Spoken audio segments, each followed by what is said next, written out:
हम प्लेटफॉर्म के द्वारा जो बीपीसी टीचर भर्ती के लिए बुक लाई गई है उसका टेस्ट सीरीज बना रहे हैं, प्रैक्टिस सेट बना रहे हैं। अभी तक हमने 14 खत्म कर दिए, 14 प्रैक्टिस सेट टेस्ट सीरीज खत्म कर दिए। आज हम 15वां देखेंगे। मेनली मैथ के क्वेश्चन देखते हैं हम। और आपको अगर पीछे की कोई वीडियो देखनी हो, चाहे किरण पब्लिकेशन का 20 सेट का सॉल्यूशन देखना हो मैथ का, तो नीचे दिया गया है लिंक, वहाँ पे जाके प्लेलिस्ट का लिंक दिया गया है, वहाँ जाकर देख सकते हैं। उसके बाद अगर आपको कहीं डाउट हो रहा है, कोई प्रॉब्लम हो रहा है, तो निश्चित तौर पे आप कमेंट कीजिए, आपके डाउट को क्लियर कराया जाएगा। तो चलिए शुरू करते हैं। और शुरू करने से पहले एक रिक्वेस्ट है, चैनल को शेयर कर दीजिएगा उन लोगों के साथ जिन्होंने प्रिपरेशन कर रहे हैं इस एग्ज़ाम का। और अगर आपने भी सब्सक्राइब नहीं किया तो सब्सक्राइब कर दीजिए, लाइक कर दीजिए, अच्छा लग रहा है तो। चलिए शुरू करते हैं। पहला क्वेश्चन है, तो इसमें देखिए इसमें क्या है, 180 डिवाइडेड बाई, डिवीजन करना है 2 क्यूब 3 स्क्वायर जा रहा है। हाँ तो ये तो बड़ा सिंपल सा है, इसको ऐड कर देते हैं और ये कर देंगे। तो इसमें कुछ करना नहीं, ब्रैकेट को पहले करना पड़ेगा आपको, बोर्डमास रूल होता है। ब्रैकेट पहले करना है, फिर डिवीजन करना है, उसके बाद मल्टीप्लिकेशन, उसके बाद एडिशन, फिर सब्ट्रैक्शन। तो पहले इसको कर देते हैं सॉल्व। ये आ जाएगा 8 आ जाएगा, 8 + 9 + 1 तो 18 हो जाएगा। 180 डिवाइडेड बाई 18 हो जाएगा आपका 10।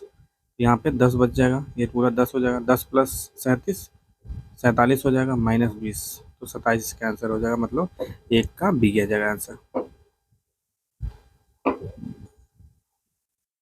√2 √3 ये क्या देगा आपको, रियल नंबर देगा क्या, परिमेय संख्या देगा क्या? नहीं देगा ना, ये दोनों अपरिमेय है, तो इसका गुणनफल भी अपरिमेय होगा।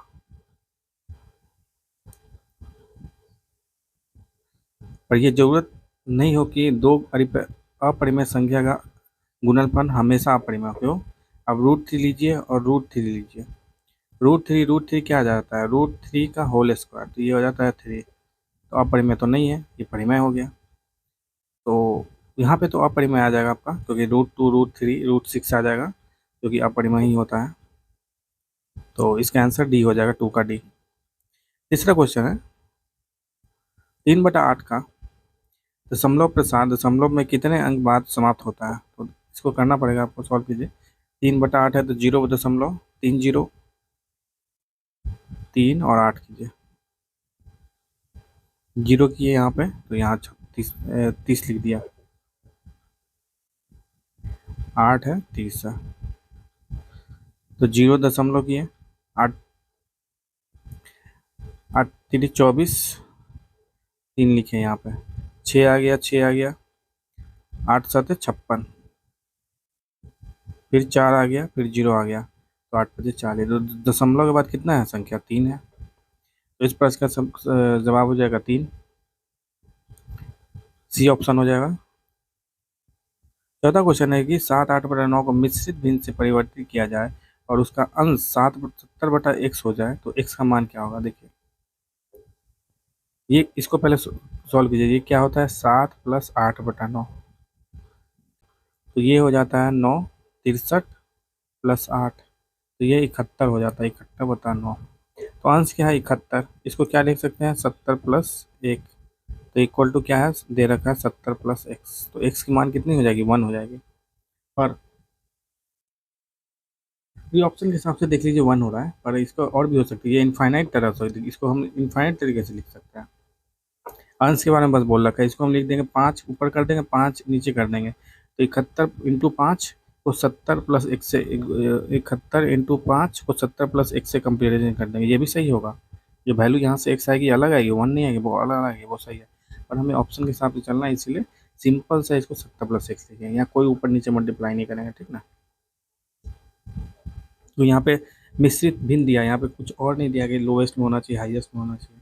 लोएस्ट मतलब हाईएस्ट मतलब कहने का मतलब 45/15, तो ये तो और कटेगा ना, 15 × 45, हाँ 3/1 आ जाएगा। पर हम 3/1 का बात नहीं, हम बोले 45/15, तो 45/15 को आप कंपेरिजन कीजिए 10 + 1 से, और इसमें कीजिएगा 10 + 1 से कंपेरिजन।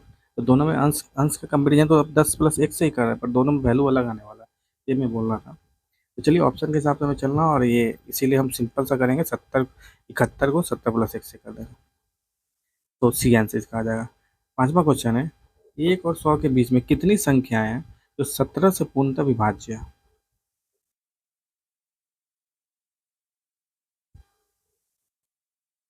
अब देख लीजिए।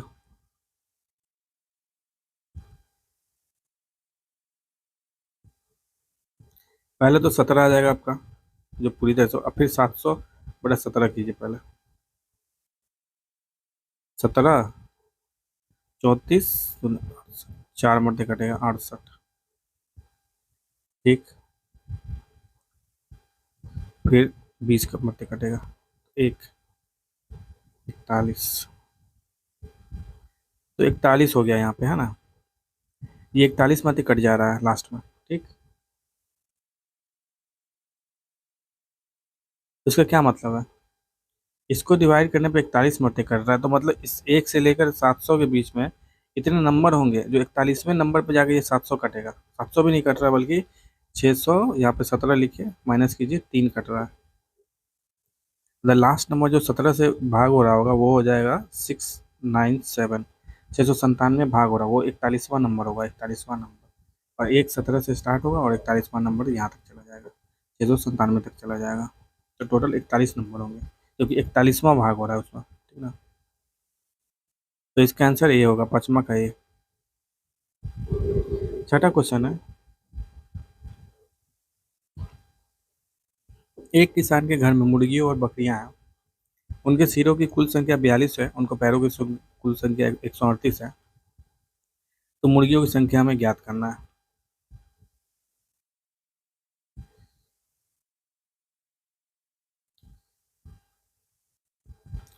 मान लीजिए एक किसान के घर में मुर्गी है, मुर्गी मुर्गी मतलब एक्स है, और बकरी वाई है, तो उनके सिरों की कुल संख्या 42 है, तो सबके एक एक सिर होंगे, मतलब 42 सिर है, मतलब क्या होगा, X plus Y equal to 42 सिर होगा। एक्स मुर्गी है और एक्स वाई बकरी है, तो एक्स सिर होंगे और एक्स वाई भी सिर होंगे, है ना, तो एक्स प्लस वाई 42 होगा। और पैरों की संख्या देखिए, मुर्गी के 2 पैर होता है, मतलब 2 × x जितना संख्या है उसके 2 पैर हो जाएंगे, हर एक के 2 2 पैर हो गए, प्लस बकरी के 4 पैर होते हैं, प्लस 4 × y, क्योंकि बकरी के 4 पैर है और वो 138 के बराबर होगा, तो क्या हो जाएगा, x + 2y इक्वल टू हो जाएगा 669, ठीक। और हमें क्या निकालना है, मुर्गियों की संख्या निकालनी है, एक्स की वैल्यू निकालनी है, ठीक। तो ऊपर को इसको 2 से गुना कीजिए पहले, यहाँ से 2 से गुना कीजिए, 2x + 2y इक्वल टू 84, फिर इसको इसको माइनस कर दिए, यहाँ पे माइनस, इसको माइनस, ये इक्वेशन और ये इक्वेशन को माइनस कीजिए, तो 2y कट जाएगा, ये इधर 2x और x बचेगा, और ये 84, इधर x बच जाएगा, ये बचेगा 84 माइनस, तो ये 15 आ जाएगा, तो आपको मुर्गियों की संख्या 15 आ जाएगी। सातवां क्वेश्चन है, ये को 5 से विभाजित किया जाए तो शेषफल कितना होगा? अब देख लीजिए, लास्ट में क्या होने वाला, लास्ट वाला हम बस लेंगे, तो 5 से जो शेषफल होता है ना, हमेशा लास्ट वाले पर डिपेंड करता है, आपको पता होना दिखना चाहिए, है ना। 8 छक 48 है, तो 8 आ गया, इसको इसको इंटू करने के बाद, इसको इसको करने के बाद लास्ट में क्या बचेगा, 8 बचेगा, इसको इसको इसको करने के बाद 6 बचेगा, 7 और 8 में, 8 से तो 56, मतलब 6 बचेगा, फिर 6 और 6 मिला के 36 बचेगा, लास्ट में मतलब 6 बच रहा है, तो 6 डिवाइडेड बाई 5 कीजिएगा तो क्या आएगा, 1 आ जाएगा इसका आंसर, तो सातवां का हो जाएगा आपका डी। आठवां क्वेश्चन है, कला की आयु का माला की आयु से अनुपात 3/4 है, यदि 2 वर्ष पहले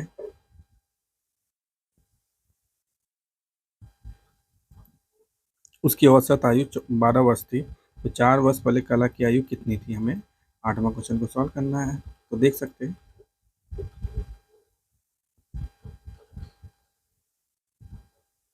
मान लीजिए आज का उम्र है एक्स, इसका कला की आयु और माला की आयु, तो कला के लीजिए, माला का एम आयु ले लेते हैं, ठीक ना। हमेशा कोशिश कीजिएगा, कभी भी ग्रेटर देन आ जाता है कि के की उम्र माला से ज़्यादा, तो मतलब काली की उम्र माला से ज़्यादा, तो पूरा काली लिखना जो शुरू में हमेशा फर्स्ट लेटर का यूज़ किया कीजिए, इससे बहुत आपका काम आसान हो जाए कहीं पे भी, चाहे मेज बैठाने वाला क्वेश्चन होता है। इसका मैं एक वीडियो लाऊंगा जिसमें ये बताऊंगा कि ऐसे ऐसे करने से, अगर आपने सही से प्रैक्टिस नहीं की है तो इस तरह से करने से आप बहुत सारा समय बचा सकते हैं, दिमाग भी बचा सकते हैं, सही जगह दिमाग लगेगा, ये फालतू की चीज़ों की कला और माला के बीच में नहीं फंसिएगा नाम। वो आएगा वीडियो बाद में, चलिए पहले इसको तो सॉल्व कर लेते हैं, अभी सेट सॉल्व कर लेते हैं, तो सेट पे ध्यान देते हैं।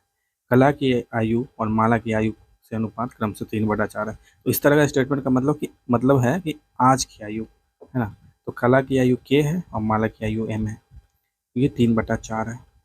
मतलब आपको निकालना क्या है बाद में, तो 4 वर्ष पहले कला की आयु कितनी है, तो कला की आयु है तो आप एम निकाल दीजिए, माला की आयु निकालिए जो कि 4/3 ऑफ के है। ठीक, माला की आयु निकाल लीजिए। और पूछ रहा है यदि 2 वर्ष पहले उनकी औसत आयु 12 वर्ष थी, अब 2 वर्ष पहले का मतलब क्या है, कला की आयु -2 कीजिए, प्लस माला की आयु -2 कीजिए। अब इसकी औसत का मतलब 2 आयु बटा 2 है, 2 क्वांटिटी है बटा 2 हो जाएगा, औसत आयु 12 वर्ष थी, तो 12 वर्ष लिख दीजिए यहाँ पर। ठीक, 12 वर्ष लिख दिए तो 2 × 12 कितना हो गया, 24 हो जाएगा। डायरेक्ट 24 लिख देते हैं वहाँ पर, इक्वल टू 24 लिख देते हैं।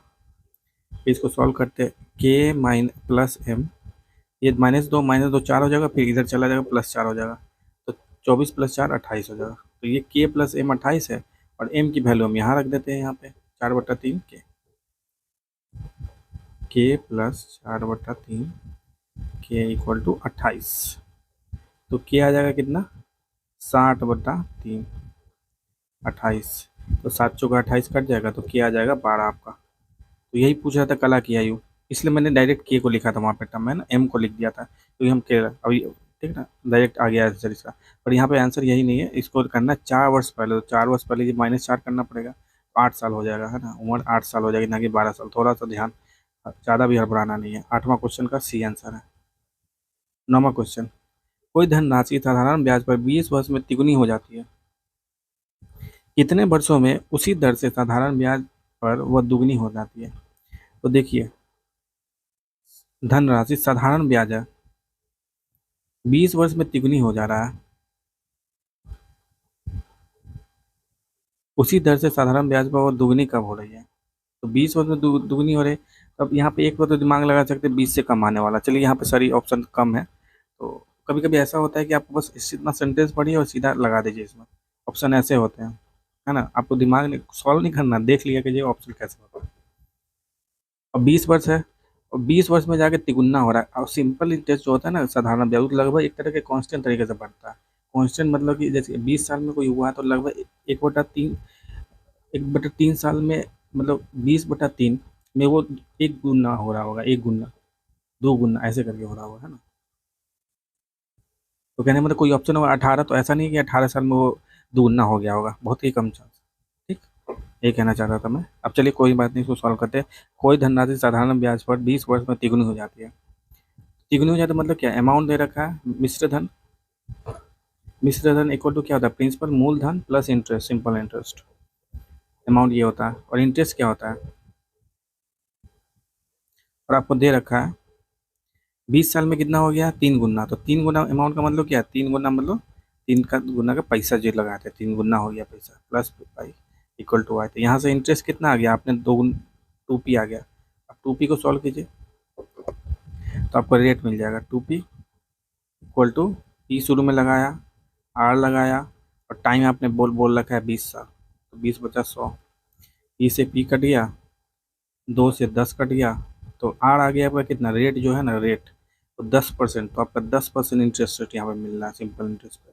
और इसी 10% से आपको ये करना है कि दोगुना कब हो जा रहा है, तो दोगुना अमाउंट हो रहा है कब, तो 2p equal to p plus interest, तो इंटरेस्ट के बराबर p हो जा रहा है, मतलब p इंटू आर कितना आ गया 10%, इंटू अब टाइम निकालना है, t निकालना हमें, कितना में हो रहा है बटा 100, तो p से p कट जाएगा 10 से 10, तो t इक्वल टू 10 साल हो जाएगा। ये आप मैथ से सॉल्व कर रहे हैं है ना, 10 साल, तो इसका आंसर 10 साल। और इसका क्वेश्चन का एक लाइन में आंसर आ जाएगा आराम से, सिंपल इंटरेस्ट है ना, कांस्टेंट लीनियर तरीके से बढ़ता है, पहले साल में आपको 10 रुपये इंटरेस्ट मिला तो दूसरे साल में भी 10 ही रुपये मिलेगा, तीसरे साल में भी 10 ही रुपये मिलेगा और चौथे साल में भी 10 रुपये मिलेगा। तो कोई चीज़ 20 पी लगाया आपने और 3 गुना होगा 3 पी, मतलब गैप कितना है, 2 पी का गैप है यहाँ पे। 20 साल में 2 पी हो रहा है तो मतलब बीच में कहीं पे हो रहा होगा पी, ये टू, ये 2 पी हो रहा होगा तभी तो इसका गैप आ गया पी, मतलब कि 2 गुना हो रहा होगा, तभी ये जाके 3 गुना हो रहा है 20 साल में, मतलब 10 साल में ये 2 गुना हो रहा होगा, है ना। अभी वो 3 गुना 20 साल में हो जाएगा, तो 4 गुना पूछे तो क्या बोलेंगे, फिर +10 करिए, 30 साल में 4 गुना हो जाएगा सिंपल इंटरेस्ट में। पर जो कंपाउंड होता है, चक्रवृद्धि ब्याज होता है, उसमें ऐसा नहीं होता है, क्योंकि उसमें क्या होता है, इंटरेस्ट पे भी इंटरेस्ट मिलता है हर साल आपको। साधारण ब्याज पे क्या इंटरेस्ट पे इंटरेस्ट नहीं मिलता है, बस आपका जो पैसा लगा है ना, मूलधन प्रिंसिपल उसी पे इंटरेस्ट मिलेगा हर साल। तो मूलधन पे जो इंटरेस्ट मिला वो तो हर साल हमेशा एक ही मिलेगा ना।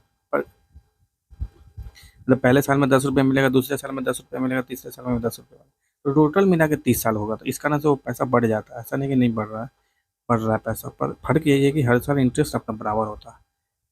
10वां क्वेश्चन है, त्रिभुज के अंत केंद्र से भुजाओं पर डाले गए लंब को क्या कहते हैं। तो अंत केंद्र होता क्या है आपको पता है, देखिए ये ट्रायंगल एक त्रिभुज है, इसके अंदर में आपने कोई सर्किल बना दिया, ठीक।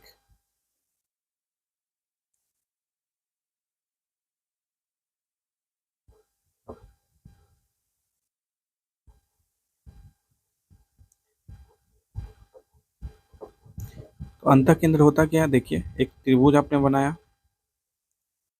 और कोई पॉइंट है इसके अंदर, इस पे कोई ऐसा पॉइंट है जिससे इसकी दूरी और इसकी दूरी सेम है, ठीक ना। तो कहने वाला आप इसमें एक अंदर में एक सर्किल बना सकते हैं, क्योंकि दूरी सेम है तो ये क्या रेडियस है, त्रिज्या है ना। इस उस क्वेश्चन में यही बोला है इन्होंने कि अंतः केंद्र जो है ना, क्योंकि अंतः केंद्र का क्या मतलब, यहाँ से जो डिस्टेंस है सब बराबर है, कि जो वृत्त बन रही है, वृत्त जो बन रही है इस पे जो डाला गया है वो क्या है, ये रेडियस है ना, त्रिज्या है, यही पूछा था आपसे। तो अंतः वृत्त की त्रिज्या है। 10वां का भी आंसर है, किसी फैक्ट्री में मजदूरी की संख्या 10/9 है के अनुपात में कम काम कर दी गई है और प्रत्येक मजदूर की मजदूरी 4/5 के अनुपात में बढ़ा दी गई है। यदि पहले कुल मजदूरी 3600 थी तो बाद में सभी मजदूरों की कुल मजदूरी क्या होगी। इसी फैक्ट्री में मजदूरों की संख्या 10/9 है।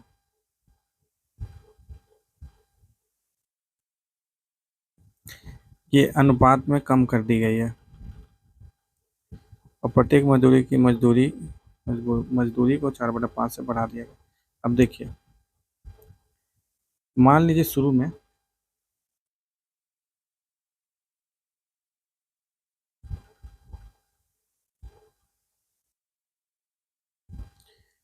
तो इस क्वेश्चन में मान लीजिए शुरू में n थी मजदूरों की संख्या और ये आपका मजदूरी थी पी, सबको एक एक मजदूरी मिलता, p रुपया मिलता था और एक एक को p रुपया मिलता था और एक n थी मजदूरी। टोटल खर्च कितने थे शुरू में, NP थे।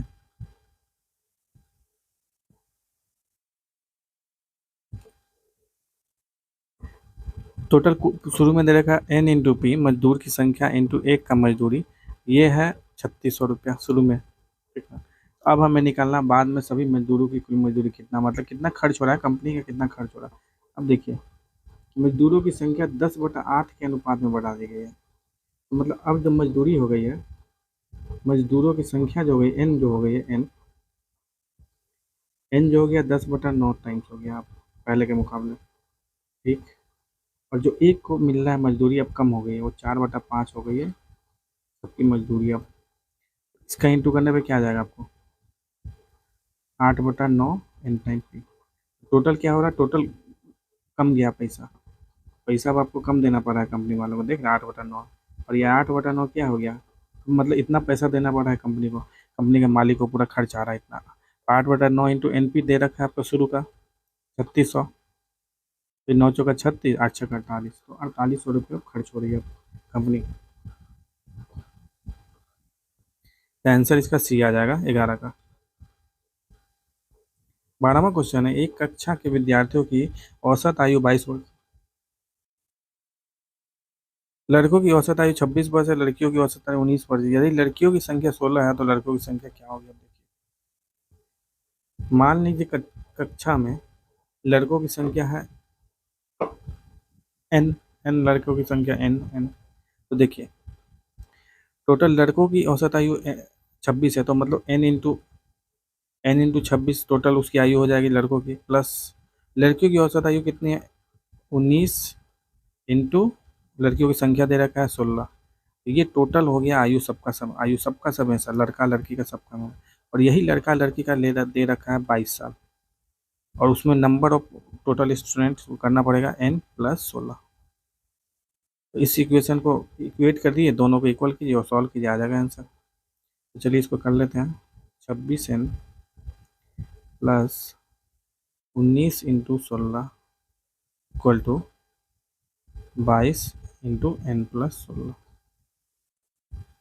ये 26 n है, ये 22 n आएगा, है ना? यहाँ तो माइनस कर दीजिए इधर, ये 22 n इधर आ जाएगा तो कितना 4n बचेगा। और फिर 22 × 16 है तो 16, और इधर 19 × 16, ये 19 × 16 इधर जाएगा तो 16 कॉमन लेंगे तो क्या बचेगा? 22 - 19, तो 16 × 3 हो जाएगा। और ये 4n है, तो 4 से 4 कट जाए, 4 मल्टी करता है तो n कितना? 12 आ जाएगा। मतलब कि लड़कों की संख्या कितनी है? 12 है, तो इसका आंसर ए हो जाएगा। 13वां क्वेश्चन, के किस मान के लिए समीकरण दिए कि मूल बराबर होंगे? अब देखिए, जो क्वाड्रेटिक इक्वेशन होता है, इसका जो रूट होता है x1 x2, ये होता है -b plus minus √(b²) -4ac बट्टा 4a 2a। और इक्वेशन कैसा होता है? ax² plus bx plus c। ठीक, तो ये जो प्लस माइनस है ना, इसके कारण रूट बदल जाता है। ये था ना -b प्लस माइनस √, ये था और 2a था। तो ये जो प्लस माइनस है ना यहाँ पर, इसके कारण रूट चेंज हो जाता है। मतलब ये वैल्यू अगर 0 हो जाए तो ये खट गया, तो मतलब रूट क्या है? -b/2 है, -b/2 है, मतलब इक्वल हो गया। तो हमें क्या करना है? यहाँ पे इस वैल्यू को 0 कर देना, और ये वैल्यू आपकी क्या थी? d = b² - 4ac। अब कंपेरिजन कर दीजिए, आपका आपका जो क्वाड्रेटिक इक्वेशन है उसे कंपेरिजन कीजिएगा, तो यहाँ पे b आ जाएगा आपका k+1। एक्चुअली k+1 ही -k+1 है, तो माइनस का स्क्वायर करेंगे तो खत्म ही हो जाएगा। -4 a कीजिए, a 1 हो गया और c हो गया आपका 4। इसको हमको क्या कर देना है? 0 के बराबर कर देना। तो k² + 2k + 1 -16,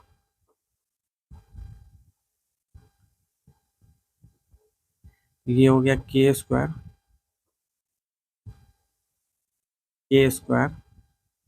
2k + -15 equal to 0। 5 × 15, हाँ। तो इसको ऐसे लिखिए, k² + 5k। अब इसका फैक्टर कर दे रहे हैं, -3k -3 × 5। हमें इसको इस तरह से तोड़ना होता है ताकि ये इसका प्लस करने पे ये आ जाए, और इस दोनों का इंटू करने पे ये आ जाए, है ना? तो यहाँ पे एक चीज़ है, हाँ बिल्कुल ठीक। तो यहाँ पे k कॉमन ले लीजिए, k+5 -3 कॉमन लीजिए तो k+5। तो k = -3 और k = -5 इक्वल टू 0।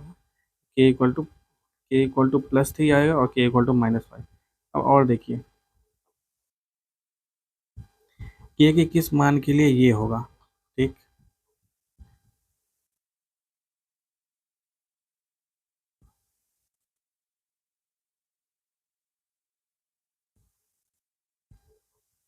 और आपका क्या था? -b/b मतलब k को,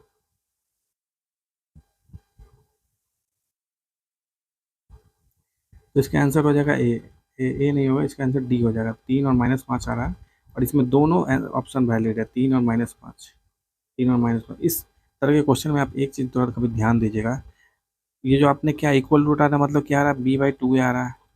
ठीक, तो ये क्या हो जाएगा? b/2 हो जाएगा कभी, जैसे यहाँ पे कीजिए तो k+1 आ जाएगा, k+1/2।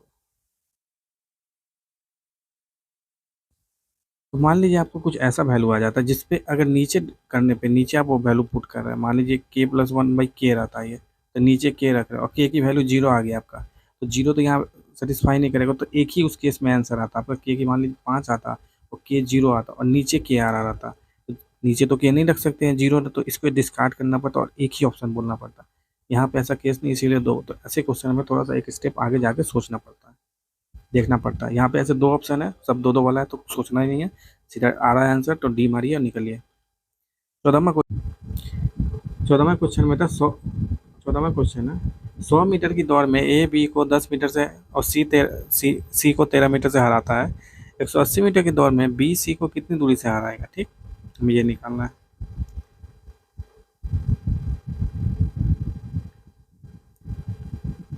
जब ए 100 मीटर चल रहा है तो बी कितना चल रहा है, 90 मीटर, क्योंकि उसको 10 मीटर से हरा दे रहा है, और सी कितना चल रहा है वो 87 मीटर, क्योंकि 13 मीटर से उसको हरा रहा है। तो कहने मतलब बी जब 90 चल रहा है बी, तो सी कितना चल रहा है 87 मीटर। जब बी 180 मीटर चलेगा, मतलब कि वो रेस पूरा कर देगा 100 मीटर, तो सी कितना चलेगा 87/90 इंटू 180, जो कि इंटू 2 कीजिएगा तो ये आ जाता है 174। तो कहने का मतलब गैप कितना रहा दोनों के बीच का, बी 190 180 पूरा कर चुका है, ये भी 174 ही चला है, तो मतलब दोनों में गैप कितना हो गया 180 माइनस 174 हो जाएगा 6, तो 6 मीटर का दोनों के बीच में दूरी रह जाएगा। 14 का आंसर डी हो जाएगा। 15वां क्वेश्चन, यदि चाय के दाम 60 रुपये प्रति केजी से 75 रुपये प्रति केजी हो जाते हैं, तो एक परिवार में इसकी खपत में कितने प्रतिशत कमी करनी होगी ताकि इसका पूर्ण बजट प्रभावित ना हो। अब देखिए, मान लीजिए एन के जी आता था पी प्राइस पर, 1 kg का प्राइस पी है और एन के जी आता था, जो कि पी आपको दे रखा है 60 रुपये, है ना। अब वो पी बढ़ के क्या हो गया, अब जाके N2 आपको निकालना है, N1 दे रखा है, N2 निकालना है, वही पी अब हो गया 75, और खपत मतलब आपका कोई प्रभावित नहीं होना चाहिए, तो हमें क्या करना है, एन ये जो होना चाहिए टोटल खपत कितना है, एन इंटू पी, और ये जो खपत है N2 into P, N1 into P, ये दोनों बराबर होना चाहिए, तभी आपका खर्च मतलब पैसा जो सैलरी आ रहा है आराम से चलता रहेगा। यही है कि शुरू का खपत एन इंटू पी हो जाएगा, क्योंकि नंबर ऑफ केजी एन लिए हैं और एक का प्राइस है 60 रुपये, एक नंबर ऑफ केजी मतलब 5 को प्लास्टिक खरीद के लाए और एक का दाम था 75 रुपये, तो ये टोटल हो जाएगा 5 प्लास्टिक इंटू 75, ये हो जाएगा, तो ये दोनों इक्वल होना चाहिए। ठीक, तो यहाँ पे कर देते हैं एन इंटू एन, N1 को एन ही रहने देते हैं, पी 60 हो गया, ये हो गया एन हो गया N2, ये हो गया 75, ये 3 मरते कटेगा, अरे सॉरी 15 × 75, 5 मरते कट जाएगा, ये 4 मरते कटेगा, तो N2 क्या हो जाएगा N4/5, N2 हो जाएगा N4/5। अब इसी को आपको परसेंटेज में करना है ना, ये तो अब इतना हो गया, तो डिफरेंस कितना का आया, N2 माइनस एन का डिफरेंस आया, तो N2 कितना है 4/5, यहाँ पे N2 माइनस एन नहीं N-N करेंगे, क्योंकि आपका घट गया है, दिख ही रहा है घट गया, एक से कम क्वांटिटी है, घट गया है, तो N-4/5 ऑफ N, तो N/5, तो N/5 से आपने कम कर दिया है ना, तो मतलब N/5 से कम किया मतलब क्या, percentage by N/5 into 100/N, क्योंकि इनिशियल कितना था नंबर N था, अब N/5 हो गया है, तो 20% आ जाएगा इसका, मतलब 20% बोरी, मतलब पहले 10 खरीदता था सब, अब उसको 20% कम, मतलब 8 ही खरीदना पड़ेगा चाय पत्ती। 16 है, दिन का कैलेंडर के साथ वैसा ही संबंध है जैसा कि समय का घड़ी के साथ। कैलेंडर में सबसे छोटा दिन मतलब क्या होता है, कैसे,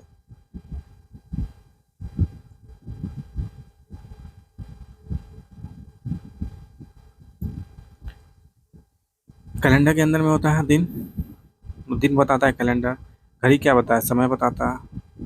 17वां क्वेश्चन है, आर को एन द्वारा सूचित किया जाता है कि डी को टी द्वारा, आई को यू द्वारा, ओ को आई के द्वारा, ई को आर के द्वारा, टी को ओ के द्वारा, यू को डी को, एन को सी के द्वारा और सी को ई के द्वारा सूचित किया जाता है, तो शब्द इंट्रोड्यूस को कैसे लिखा जाएगा? तो आई को देखिए यहाँ यू के द्वारा किया जा रहा है, यू लिखिए। अब देखिए दूसरा देख लेते हैं, एन को क्या किया जा रहा है, एन को सी के द्वारा, ठीक है। फिर टी है, टी कहाँ गया, टी कहाँ गया, टी को ओ के द्वारा, यूसीओ, यूसीओ 3 है। फिर नेक्स्ट चेक नहीं करते हैं, डी आर भी चेक नहीं करते हैं, ये वाला पोजीशन चेक करते हैं।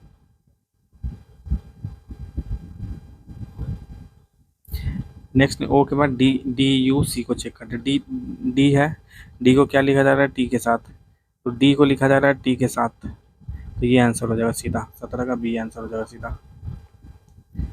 18 क्वेश्चन है, पी को प्लस के व्यक्त करता है, क्यू को माइनस से व्यक्त करता है, आर को डिवीजन को व्यक्त करता है, तो आर एस इंटू को व्यक्त करता है, तो देखिए पी प्लस को व्यक्त करता है, पी कहाँ गया, पी आपका यहाँ है, प्लस कीजिए, क्यू माइनस है, आर डिवीजन है मतलब यहाँ कीजिए, एस इंटू है यहाँ कीजिए, तो ये डिवीजन है, पहले इसको सॉल्व कीजिए, ये डिवीजन है तो भारतीय 36 हो जाएगा, फिर इंटू है यहाँ पे तो इसको कीजिए, ये 54 हो जाएगा, फिर 54 माइनस 6 प्लस 7, तो 54 प्लस 7 पहले कीजिए, 61 माइनस 6, तो 55 इसका आंसर आ जाएगा, 18 का आंसर सी हो जाएगा। 19वां क्वेश्चन है, निम्नलिखित में से प्रत्येक में 4 विकल्प दिए गए हैं, इनमें से जिनमें से 3 किसी न किसी रूप से समान है जबकि शेष एक अलग है, वह विकल्प चुने जो बाकी से अलग है। तो देख सकते हैं ये आपका 5 क्यूब है, ये आपका 3 क्यूब है, ये आपका 2 क्यूब है ना, सब क्यूब है, क्यूब है, क्यूब है, ये किसी का क्यूब नहीं है, 200 से किसी का क्यूब नहीं है, तो वो अलग हो जाएगा। 20वां क्वेश्चन, 6 व्यक्ति ए बी सी डी ई और 2 पंक्तियां हैं, प्रत्येक में 3-3 बैठे हैं, ई यदि ई किसी पंक्ति के अंत में नहीं है तो आपका देख लीजिए 20,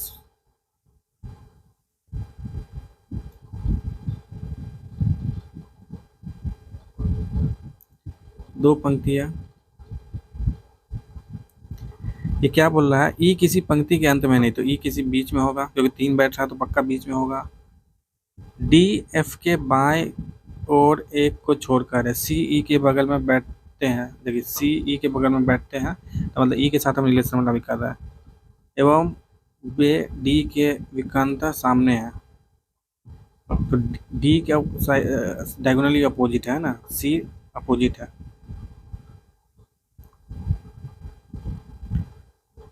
तो सी डी ई हो गया ऐसे, और आपका अब उसके पहले वाला पढ़ते हैं, डी एफ के बाएं और एक को छोड़कर है, डी एफ के, मान लीजिए एफ इधर है, तो क्योंकि इसके बाईं ओर एक को छोड़ के होगा, तो मतलब बीच में कोई और होगा तब जाके डी बैठा होगा इधर में, ठीक ना, बाईं ओर, एफ इधर बैठा हुआ है तो इधर बाईं ओर होगा, इधर देख रहा है ना, ऐसे क्वेश्चन में एग्जैक्टली दिया नहीं है पर मान लीजिए इधर ही देख रहा है, तब बाईं ओर उधर होगा। बी एवं एफ अलग अलग बैठे हैं, बी और एफ अलग अलग, मतलब बी, ये जो आपने खाली स्थान निकाला, क्यों, क्योंकि डी के एक छोड़ के एफ है, ठीक है, तो यहाँ पे कुछ आ सकता है, पर ये बोल रहा है कि बी यहाँ पे नहीं आ सकता, ठीक, सी यहाँ पे आ चुका है, ई यहाँ पे आ चुका है, मतलब बी को यहाँ पे आना पड़ेगा, तो बच गया कौन, ए बच गया, तो यहाँ पे ए को बैठा दीजिए। तो क्वेश्चन पूछ रखा है तदनुसार बी के सामने कौन बैठा हुआ, बी के सामने डी बैठा हुआ है, तो इसका आंसर 20 का डी हो जाएगा।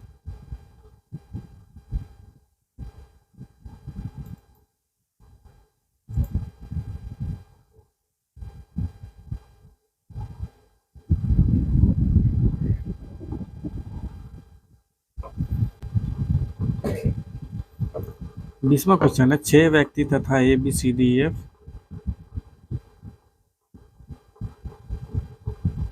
तथा एफ 2 पंक्तियां, प्रत्येक में 3-3 बैठते हैं, यदि ई किसी पंक्ति, देखिए मान लीजिए 2 पंक्ति है, प्रत्येक में ई किसी पंक्ति के अंत में नहीं है, अंत में नहीं है, मतलब इधर नहीं है, इधर नहीं है, इधर नहीं है, इधर है। तो ई बीच में हो गया, मान लीजिए ई इधर है, अंत में नहीं है। डी एफ के बाईं ओर है, एक छोड़कर। डी है तभी एफ, एफ के बाईं ओर है, तो एफ इधर हो जाएगा। डी, डी एफ के बाईं ओर है एक छोड़कर, तो डी इधर आ जाएगा, एफ के बाईं ओर है एक छोड़कर, है ना। एफ के बाईं ओर इधर होगा और एक छोड़कर बीच में कोई और आ जाएगा, ठीक है। अब बोल रहा है सी ई के बगल में बैठते हैं, सी ई के बगल में बैठते हैं और डी के विकर्णता सामने बैठते हैं, तो सी इधर आ जाएगा।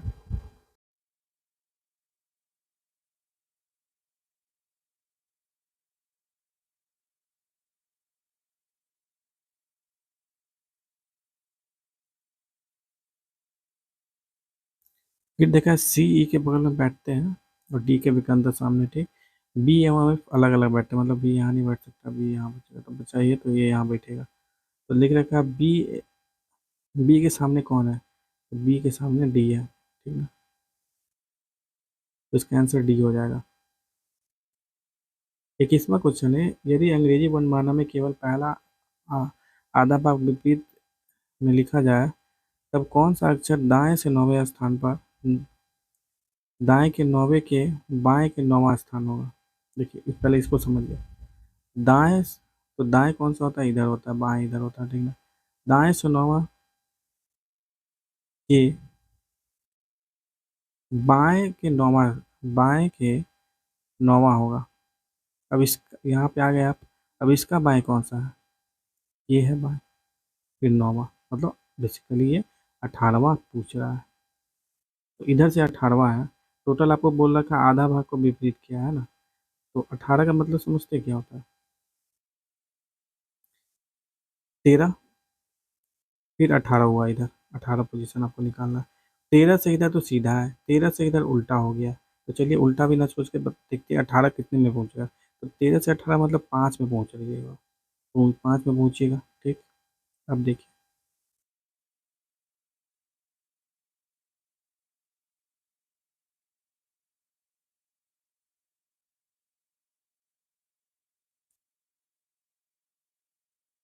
अब इधर 5 हमें जाना है, ठीक। मिडिल से, मिडिल से 13वां से, मतलब 13वां स्थान से इधर जाना है मिडिल। अब देखिए मिडिल में क्या क्या उल्टा कर दिया ये लोग, मतलब ए इधर आ जाएगा, बी इधर आ जाएगा, सी इधर, डी इधर, फिर ई। आपका पांचवा जो स्थान कौन सा होगा, ई होगा इधर से। तो इसका आंसर बी हो जाएगा, 20 का आंसर बी।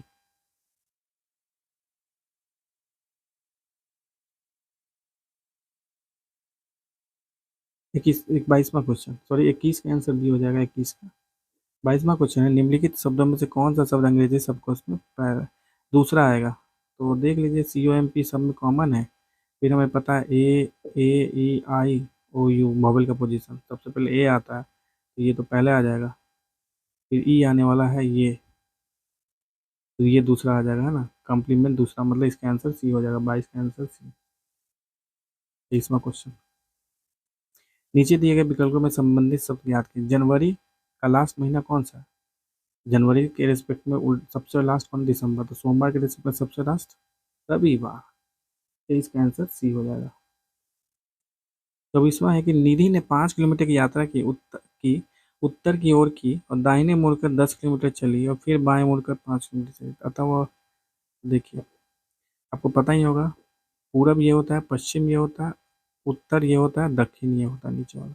तो देख लीजिए, निधि 5 किलोमीटर की यात्रा की उत्तर की ओर की, उत्तर की ओर मतलब ऊपर गई है 5 किलोमीटर, और दाहिनी ओर मुड़ गए। कोई आदमी ऊपर देख रहा है तो उसका दाहिना ओर पता है कौन सा होगा, इधर होगा।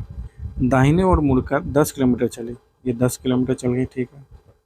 फिर बाएं मुड़ी, अब कोई आदमी ऐसे मिल रहा है, उसका बाएं कौन सा होगा, ऊपर होगा, ठीक है ना। दाएं नीचे होगा, बाएं ऊपर होगा। बाएं मुड़कर 5 किलोमीटर चली, अब 5 किलोमीटर इधर चल गई फिर से। अंत में वह बाएं मुड़ी। अब देखिए कोई ऊपर जा रहा है तो बाएं किधर होता है, बाएं इधर होता है, इधर कोई इधर देख रहा है तो बाएं इधर होता है। बाएं और मुड़कर और 10 किलोमीटर चल, फिर से 10 किलोमीटर चल गई, ठीक। अब वह किस दिशा में बढ़ रही है, अब वह किस दिशा में बढ़ रही है, ठीक।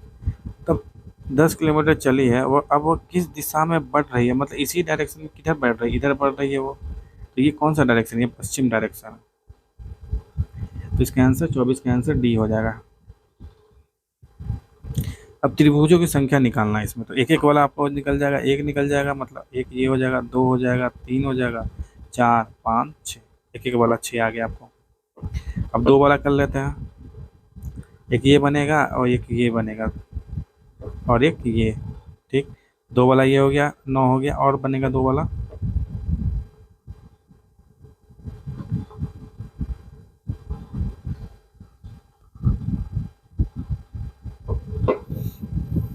एक ये बनेगा और एक ये बनेगा, 9 दो 11 हो गया आपका। ठीक, फिर एक तो 12 दिख ही रहा आपको, 12 हो गया। फिर देखिए, ये हो जाएगा 13, ये हो जाएगा 14, ऐसे ही यहाँ पे हो जाएगा 15, ये हो जाएगा फिर 16। टोटल 16 इसमें त्रिभुज है। 26वां क्वेश्चन है, यदि किसी निश्चित सांकेतिक भाषा में बैट को 23 लिखा गया और कैट को 24 लिखा गया, तो आप देख सकते हैं यहाँ पर, बहुत आराम से समझ जाइएगा। इसमें और इसमें फर्क किसका है, एक का फर्क है, बी सी हो गया, मतलब एक ज़्यादा है तो 23 था ही है, मतलब इसका सबका अल्फ़ाबेट को प्लस कीजिएगा 23 आ जाएगा। और कैट एक ज़्यादा है, 24 लिखा गया बहुत अच्छे से। तो बॉल को कैसे लिखा जाएगा, देखिए बी पोजीशन है 2, ए पोजीशन 1, ठीक है। एल आपका 12वां पोजीशन होता है, 12, 12 इंटू 2, 2 है तो 24 आ जाएगा। अब 24, 27 आ जाएगा इसका आंसर। 26 का आंसर सी, 26 का आंसर ए, 27 है ए आंसर। ठीक, अब 27वां क्वेश्चन है, प्रश्न में कुछ तत्व के बीच के संबंधों को कथनों में दर्शाया गया, इस कथनों के बाद निष्कर्ष दिए गए, कथनों को पढ़े और जवाब दें। देखिए, ए ग्रेटर देन बी है, एफ लेस देन ई है, ए लेस देन डी है, F greater less than B है और सी इक्वल टू बी है। निष्कर्ष क्या है कि सी लेस देन ई है, डी ग्रेटर देन बी है और ए ई ग्रेटर देन डी है। चौथा में एक क्वेश्चन, एक नंबर है, केवल 1 2 3 सही है। अब देखिए, इन सभी को मिलाते हैं हम, ए ग्रेटर देन बी है, ग्रेटर देन इक्वल टू लिखिए, और ए लेस देन डी है, less than equal to D लिखिए।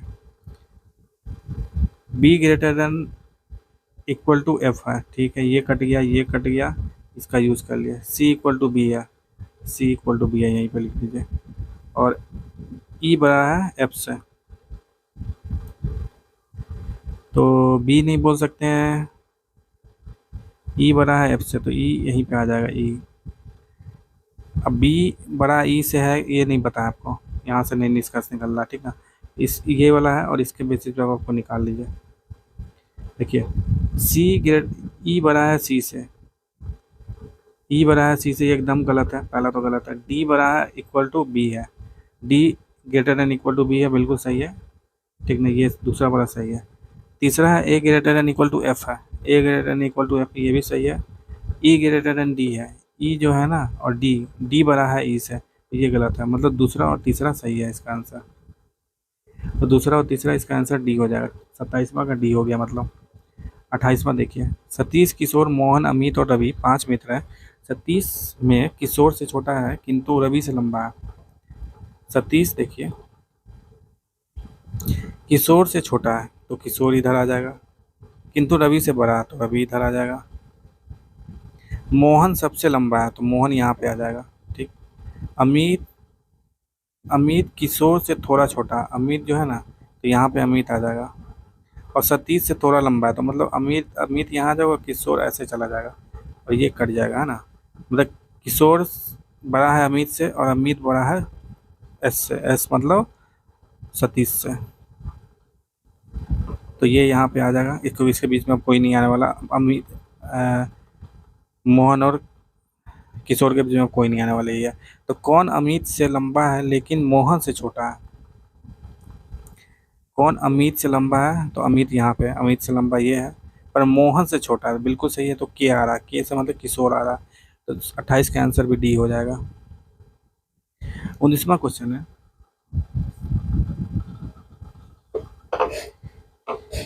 अब हमें अल्फ़ाबेट के हिसाब से चलना है। 28वां क्वेश्चन।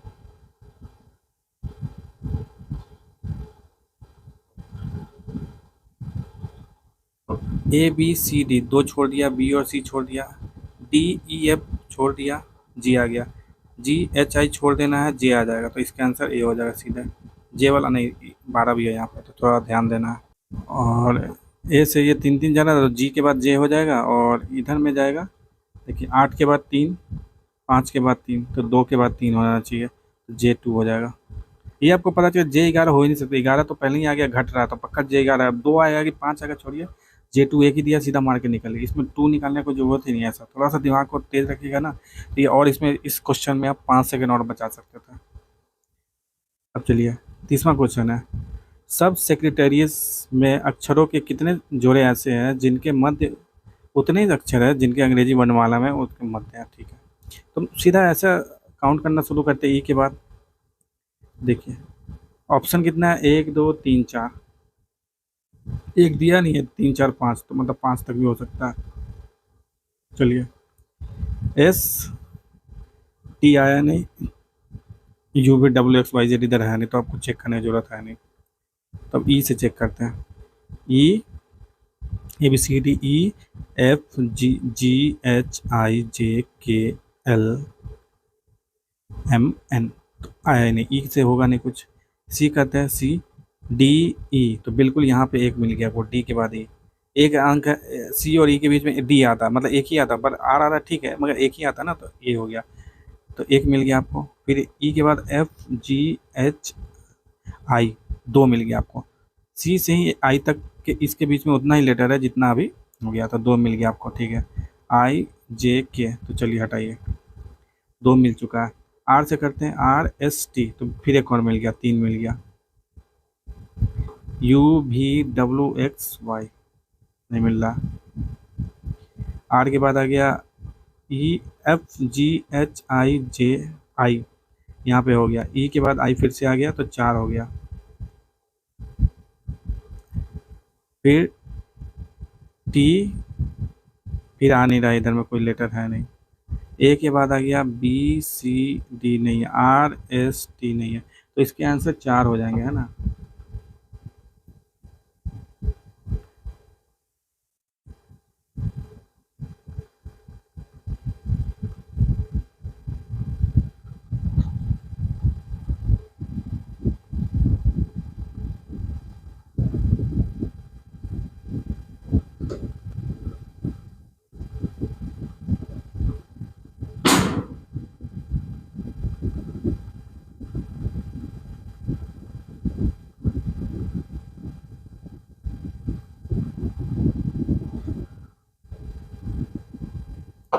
सी से देखिए ई, आर से टी, फिर सी से I, R S T, E F G H आई।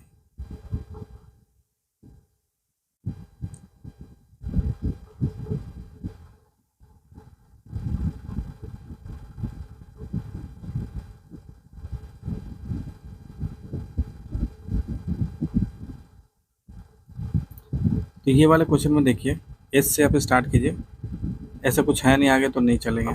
ई से स्टार्ट कीजिए, E A B C D E F G H I J K L, नहीं आ रहा कुछ भी। सी से कीजिए स्टार्ट, डी ई, तो मतलब सी ई आ गया। एफ जी एच आई आ गया, तो सी आई भी आ गया, दो मिल गया आपको। जे के नहीं आ रहा, दो मिल चुका है आप। आर के बाद देखिए, आर एस टी, तो आर से टी मिल गया, प्लस वन हो गया, मतलब टोटल तीन हो गया। यू भी डब्ल्यू एक्स वाई जेड नहीं है उधर, तीन मिल चुका है आपको। आर एस टी, ई के बाद ई एफ जी एच आई, तो मतलब एक और मिल गया, चार मिल गया टोटल। जे के नहीं है, ठीक है, चार मिल चुका है आपको, चार मिल चुका है। टी से मिलेगा नहीं, ए से आई है, बहुत ज़्यादा गैप है। आर एस टी इधर मिलेगा नहीं। अब उल्टा चलते, एस से आर एस टी तो नहीं मिल रहा है। ई F G H I J के नहीं मिलेगा। आई से हो गया, चार है। आर एस टी, हाँ तो यहाँ देखिए आर एस टी, तो पाँच हो गया। तो टोटल आपको सबसे मैक्सिमम ऑप्शन में क्या 5 ही दिया होता है, 5 पे स्टॉप कीजिए और इससे ज़्यादा नहीं मिलने वाला, आप चेक कीजिएगा तो भी नहीं मिलेगा। तो इसका आंसर डी हो जाएगा, 30 का आंसर डी। 31वां क्वेश्चन है, निम्नलिखित प्रश्न है, प्रत्येक प्रश्न में एक संख्या श्रृंखला दी गई, इनमें से एक संख्या गायब है तो हमको निकालना है, ठीक। तो ये देखिए 7×3 = 21 प्लस 5 कीजिए, 21 प्लस 5 तो 26 × 3 + 5 ऐसा कुछ है नहीं, चलिए ठीक है।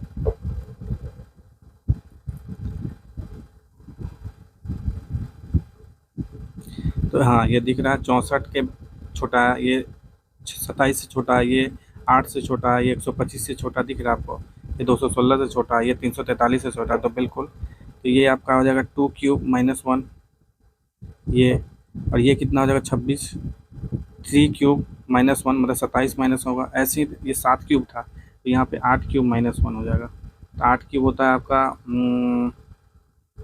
8×8 = 64 × 8, 8×4 = 32, 3 8×4 = 48, 51, 512 होता है, 512 माइनस 1 हो जाएगा 511, तो इसका आंसर डी हो जाएगा, 31 का डी।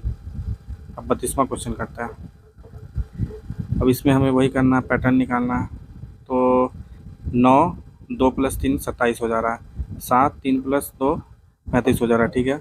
4 4 प्लस कुछ करने पे 36 होना चाहिए, तो 4 को कितना तो गुना करते तो 36 आता है 9 से, तो 4 + डैश 9 आना चाहिए, तो मतलब ये 5 आना चाहिए, तो इसका आंसर 5 हो जाएगा। आप समझ रहे क्या कर रहा हूँ मैं ना, 9 × 2 + 1, तो ऐसे यहाँ पे हो जाएगा 4 × 4 + x जो कि बराबर हो जाना है 36, तो 4 से 4 9 कट गया, तो 9 = 4 + x। 33वां क्वेश्चन है, कौन सा सांप, छिपकली और रेंगना, देखिए रेंगना जो है ना छिपकली भी करता है और सांप भी करता है।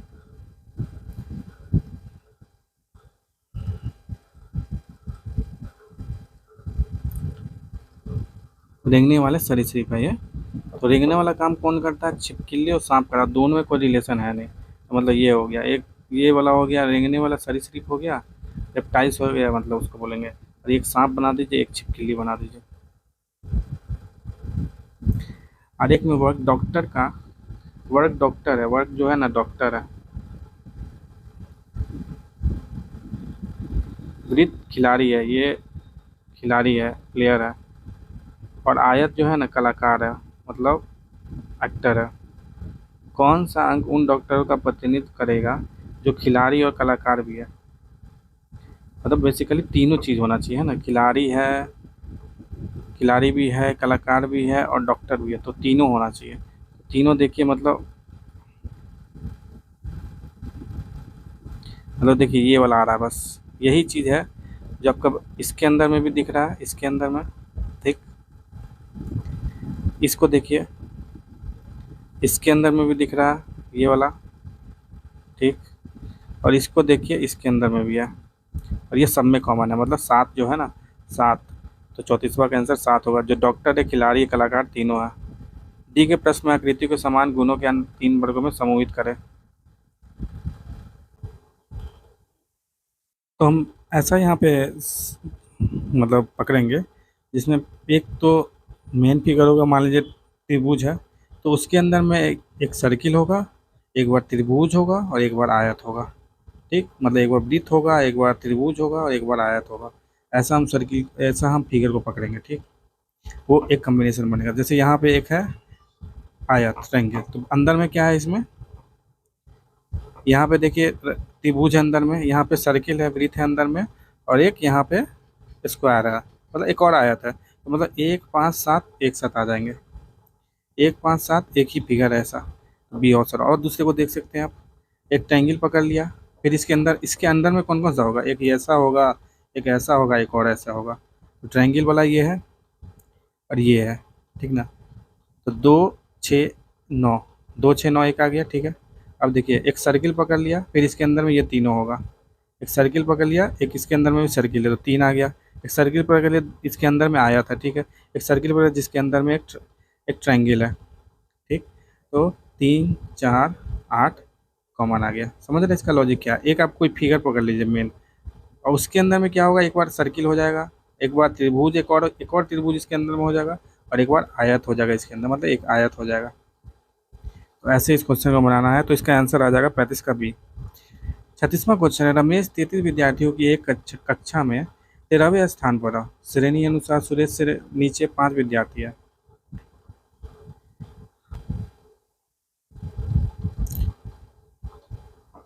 33 विद्यार्थी है टोटल, 33। रमेश 33 विद्यार्थी की कक्षा में 13वें स्थान पर, रमेश 13 पे है, रमेश यहाँ पे है और 13वां स्थान है ये। श्रेणी के अनुसार सुरेश से नीचे 5 विद्यार्थी है, तो सुरेश छठे स्थान पे, मतलब कि सुरेश छठे स्थान पे होगा, तभी तो इसके लास्ट, मतलब लास्ट का ये छठा होगा, लास्ट से छठा होगा। रमेश और सुरेश के बीच में कितने हैं, देखिए 13 ये हो गया, 14, 15, 16, 17, 18। ऐसे करने की जरूरत नहीं है यहाँ पर। 13 ये है, अच्छे 19 है टोटल। तो 19 और 33 लोग हैं टोटल, तो 30। 19 को माइनस कीजिएगा तो टोटल कितने आ जाएंगे बीच में, ये दोनों के बीच में कितने आ जाएंगे। 13वां स्थान तक ये हो गया, छठा स्थान तक ये होगा, तो दोनों के बीच में कितने आ जाएगा, 14 आ जाएंगे ना। तो दोनों के बीच में 14वां स्थान तक है, मतलब 14 लोग हैं दोनों के बीच में ना, 14 लोग हैं। तो इसका आंसर बी हो जाएगा, 36 का बी। 37वां क्वेश्चन, 4 मित्र वृत्ताकार बैठकर ताश खेल रहे हैं, ठीक है। राम के दाएं तरफ शंकर बैठे हैं और अरविंद के बाएं तरफ गोपाल बैठे थे। निम्न में से कौन से युगल खेल के भागीदार हैं।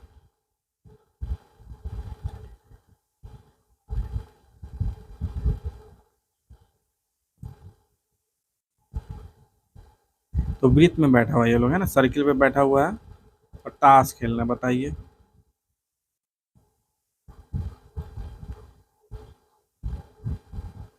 वृत्त पे बैठा हुआ है और ताश खेल रहा है, मतलब सबको इधर देख रहा होगा। मान लीजिए चारों लोग 4 कोने पे, 4 मित्र हैं 4 कोने पे।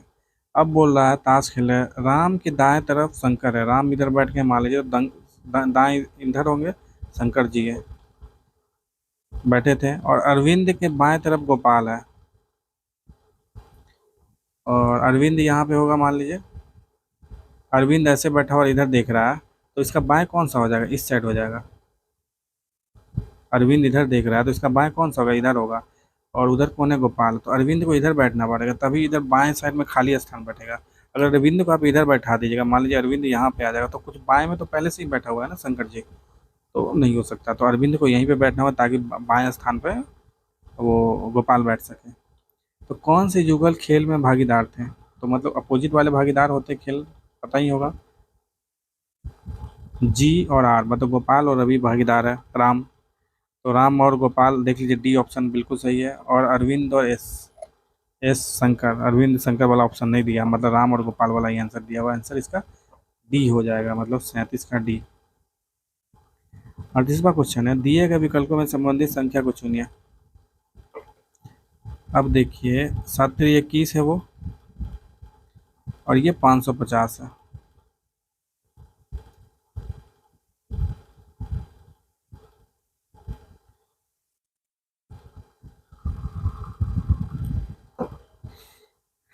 पच्चीस दूनी 50 प्लस 10 है, ठीक। मान लीजिए 25 दूनी 50 प्लस 10, ये कीजिए 420, क्योंकि ऑप्शन में बड़ा बड़ा है ना, 420 प्लस 10। तो ऐसा कुछ है नहीं यहाँ पर।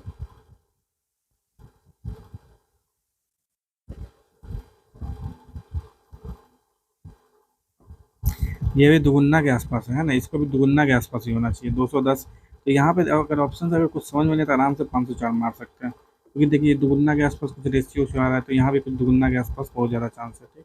तो अगर कुछ नहीं आ रहा तो ऐसे में निगेटिव से भी नहीं डालना इस ऑप्शन में, इसमें आपको 504 की 80% चांसेस है, ठीक ना, इस लॉजिक पे। भले ही आप देख सकते हैं दुगुना आएगा कि डरगुना, वो अलग चीज़ है, हो सकता है गलत भी हो जाए, किसी लॉजिक में गलत भी हो सकता है कि 2+1 करके लिख रहा हूँ यहाँ पे, तो हो सकता है। पर तो दिख रहा है अगर यहाँ पे भी ऐसा है तो दुगुना के आसपास, तो इधर भी वैसा आ सकता है, बहुत ज़्यादा प्रोबेबिलिटी है। कर रहे हैं प्लस 30, 25 प्लस 5 कर देते हैं हम, और इंटू 2 कर देते तो 60 आ जाएगा। 5 को कैसे लिख देते हैं, 25/5 लिख सकते हैं, इसको 25/5 कर सकते हैं, ठीक है। 25/5 कितना 5 आता है, तो ये कर दिए। तो ऐसे ही इसको करते हैं।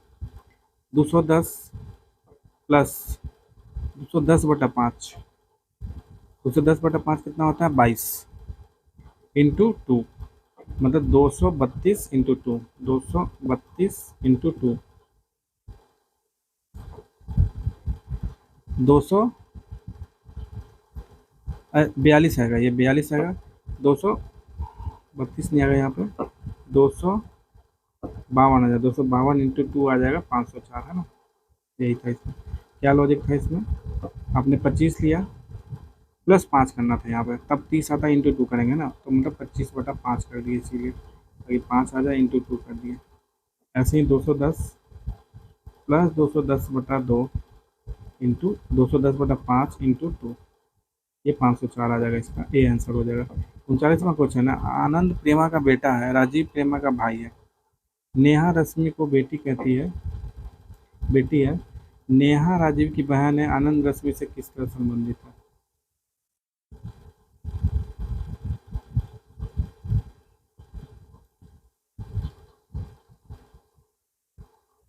आनंद प्रेमा का बेटा है, आनंद यहाँ पे आएगा, प्रेमा इधर आएगी, और ये सन है, मतलब बॉय लिख दीजिए यहाँ पे। राजीव प्रेमा का भाई है, राजीव, ये ब्रदर है, ब्रो। नेहा रश्मि की बेटी है, नेहा रश्मि की बेटी है, ये राजीव लिखिए यहाँ पे, नेहा रश्मि की बेटी है, रश्मि की बेटी है, नेहा राजीव की बहन है, राजीव यहाँ पे है, नेहा इधर आ जाएगी।